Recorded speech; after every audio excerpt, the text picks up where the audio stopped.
Bienvenue au Café de la Vérité. Par la foi ou par les œuvres? Comment peut-on être sauvé? Comment peut-on devenir enfant de Dieu? Comme certaines religions, pour ne pas en nommer, on va donner les adventistes, qui eux croient par les œuvres, parce qu'il faut qu'ils respectent certaines choses, puis qu'ils ne sont pas capables de le respecter, ou par la foi. Ce qui est important, c'est ce que nous dit la parole de Dieu. C'est ça ici. Quand on va être devant Dieu, il va nous dire, qu'as-tu fait de ma parole? Qu'as-tu fait de mon fils? C'est ça. On dit, ouais, mais là, j'ai suivi, j'ai fait une bonne vie. On dit, non. Qu'as-tu fait de mon fils? Et il faut avoir la bonne réponse. Dans Galates 2, les versets 15 à 21. Nous sommes juifs de naissance. C'est Paul ici qui parle. Et il s'adresse à des juifs. Et non pécheurs d'entre les païens.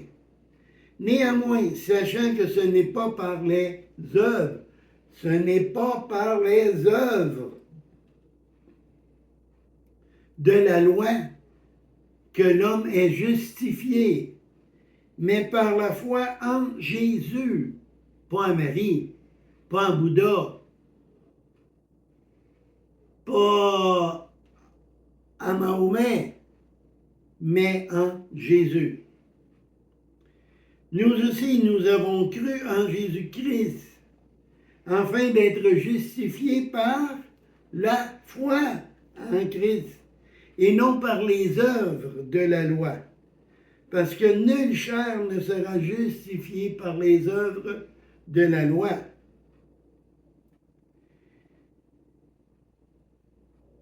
Au verset 17, mais tandis que nous cherchons à être justifiés par Christ, nous étions aussi nous-mêmes trouvés pécheurs. Christ serait un ministre du péché, loin de là. 18. Car si je rebâtis les choses que j'ai détruites, je me construis moi-même un transgresseur. Le mot transgresseur ici vient du mot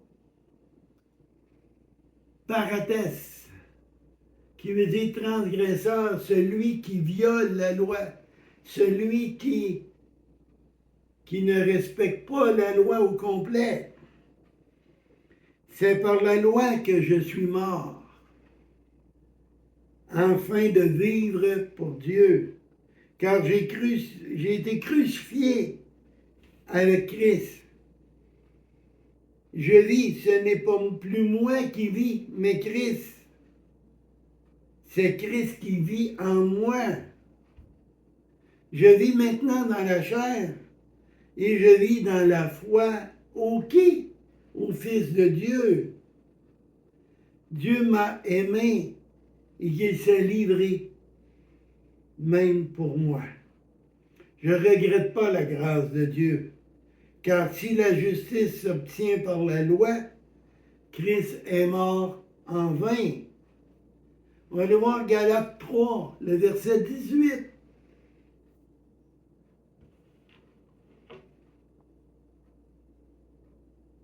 Galates 3, 18. Car si l'héritage vient de la loi, il ne vient plus de la promesse.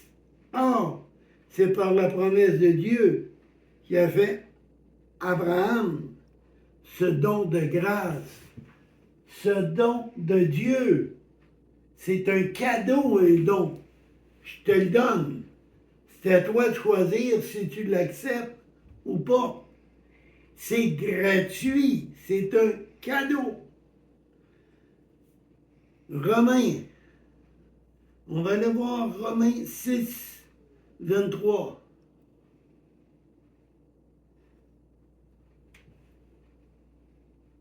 Car le salaire du péché, c'est la mort. Mais le don gratuit de Dieu, c'est la vie éternelle. En qui? En Jésus-Christ, notre Seigneur. Dans Romains 4, 1 à 5, que dirons-nous donc d'Abraham, notre père, a obtenu dans sa chair? Si Abraham a été justifié par les œuvres, il a sujet de se glorifier, mais non devant Dieu. Car ce que dit l'Écriture, Abraham crut, et cela lui fut donné comme justice, imputé à la justice. Or, celui qui fait une œuvre, le salaire est imputé comme une grâce, mais comme une chose due.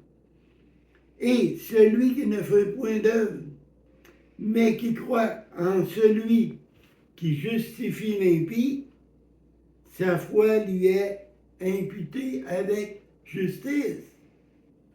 N'oubliez pas l'affaire. Dieu est un Dieu d'amour. Dieu nous a tellement aimés qu'il a envoyé son Fils mourir à la croix pour nous. Et la question qu'il va vous demander lorsque vous allez mourir, pourquoi?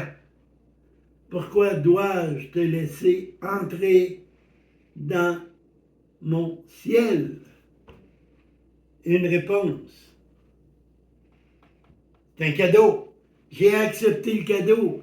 J'ai accepté que ton fils, qui a été flagellé, couronné d'épines, qui est crucifié, qui est mort et ressuscité après 3 jours, tout ça pour mes péchés. C'est à cause de ce cadeau, de ce don gratuit, que nous pouvons aller au ciel. C'est la seule raison. Vos œuvres, même si vous auriez été multimilliardaire, puis vous l'auriez tout donné pour des bonnes œuvres, ça vous ne sauvera pas. Jésus est le Seigneur, le roi des rois, le sauveur, le seul chemin qui va au ciel. Donc, demandez pardon à Dieu. Reconnaissez que Jésus a tout payé. On fait des bonnes œuvres. Pourquoi? Pour glorifier Dieu, glorifier notre Seigneur. Pour que notre témoignage soit puissant.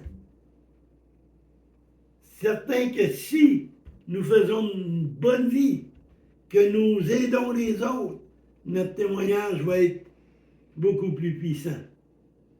Sur cela, faites la prière. Faites la prière de repentance. Demandez pardon. Et aussi, reconnaissez Jésus comme Seigneur et Sauveur. Mettez des pouces en l'air, mettez-nous vos commentaires et partagez. Jésus vous aime. Il vous a tellement aimé qu'il est mort à la croix pour nos péchés. Amen.